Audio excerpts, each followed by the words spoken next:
मेहमान ख़ुसूसी, असातिज़ा किराम, आए हुए मेहमानान और स्कूल फेलोज, अस्सलामु अलैकुम।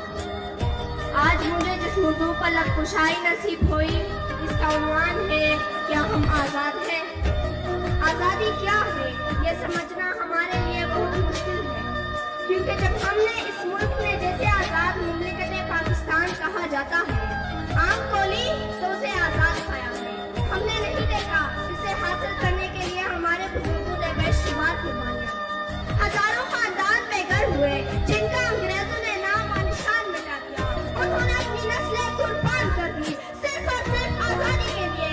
अगर ये जानना है कि आज़ादी क्या है तो कश्मीर और फलस्तीन की मिसाल हमारे सामने है। 70 साल हो चुके हैं आज़ादी की जद्दोजहद कर रहे हैं। वहाँ हर माँ अपने बच्चे को जन्म देते ही बिल्कुल ये नहीं कहती कि मैं अपने बेटे को डॉक्टर इंजीनियर बना दूंगी, बल्कि वहाँ हर माँ अपने बेटे को जन्म देते ही कहती है मेरा बेटा मुजाहिद बनेगा।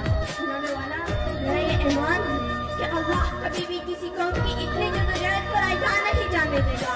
जबकि इसके बाद पाकिस्तान जिसे हम आज़ाद कहते हैं, जिसमें हम नारा लगाते हैं पाकिस्तान जिंदाबाद, लेकिन हम ये भूल जाते हैं कि इसे जिंदा कैसे रखना है।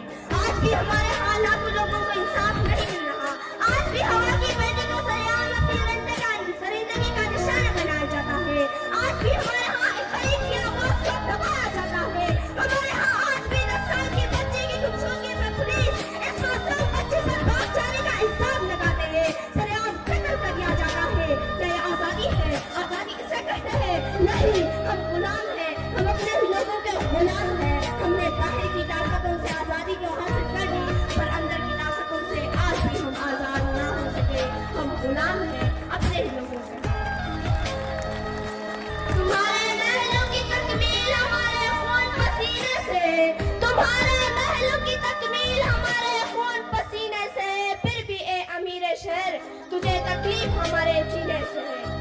जनाबे वाला हम गुलाम हैं, गलत सोचो है, हम एक आज़ाद मुल्क में रह रहे हैं, फिर गुलाम हैं। यहाँ हर शख्स किसी दूसरे शख्स के हुकूक छीन रहा है, तो हम आज़ाद कैसे हुए?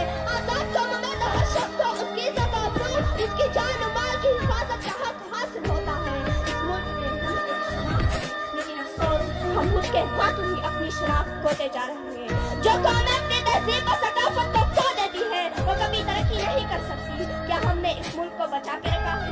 अगर हम आज़ाद हैं तो दूध बेचने वाला आज़ाद है, जितना मर्जी पानी डाल सकता है। लिफाफे में लिपटी सहाफत आज़ाद है, पैसे दो और चर्चे लो, हम आज़ाद हैं। हमारे इधर इंसाफ भी बिकता है, सिर्फ दाम बढ़ाओ, फैसला अपने हक में करवा लो। हमारा ताजिर आज़ाद है, मिलावट शुदा माल बेचता है आज़ादी से। दवा फिरोश आज़ाद है तो मगर अद्वियात बेचते हैं। हमारे दिल पर आज़ाद है, हमारा हर तक का दोनम भी है आज़ाद है। हम दोबारा उस दौर में जा रहे हैं जो इस्लाम से पहले का था। दोबारा खुद की जंगों से बाहर निकले, एक होकर इस मुल्क को आगे बढ़ाए, मुल्क को तरक्की की तरफ गामजन करने के लिए उसका हिस्सा डाले और अपनी शनाख्त खोने से बचाए। यही वक्त है फिर से एकजुट होने का। तो आए मिलकर अहद करते हैं कि इसी पाकिस्तान की बुनियाद को कायम रखने में अपना हिस्सा डाले जिस मकसद के तहत पाकिस्तान हासिल किया गया था। मैं अपनी तकरीर इस शेर पर खत्म करना चाहती हूँ। जो कौम की तबाही चाहते हैं हम उनसे खैरख्वाही चाहते हैं।